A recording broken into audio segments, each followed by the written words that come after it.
Wavesound Audiobooks presents an unabridged recording of In Spite of You by Patrick Lenton, narrated by Matthew Predny. For my friends, who spent the entire time I was writing this book rescuing me from various disasters. Chapter 1. Jeremy, troubleshooting the third act of a crisis involving analingus and a popular brand of flavored corn chips, noticed the invite pop up on his screen but was forced to ignore it.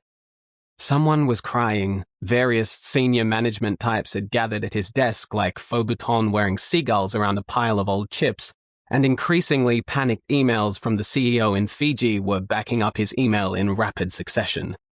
At the end of the day, nobody wants to think about eating chips when they're looking at someone munching on a butt, and that's the predicament we find ourselves in, pointed out one of the glossy blonde managers from sales who all weirdly had British accents. Homophobic, answered Aidan, one of the writers, his trendy bowl-cut hair and asymmetrical dangling earring bobbing with his faux outrage.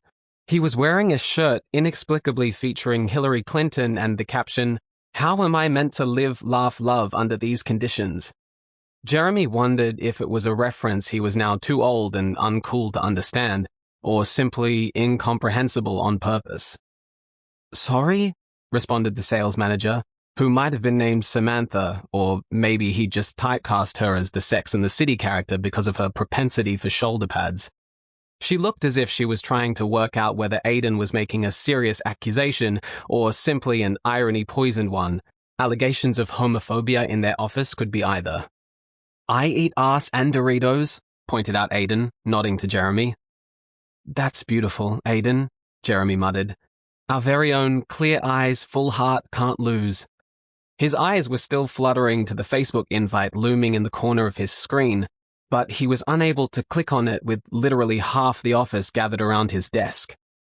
He was also very aware of the old and quite ripe yogurt container, the lip balm-smeared wine glass from last Friday's drinks, and the dozens of chocolate wrappers that made up the ecosystem of his working environment.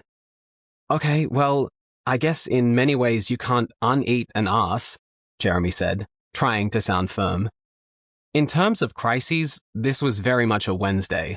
But unless he nipped it in the bud, it could spiral into more hysteria and, even worse, more work for him.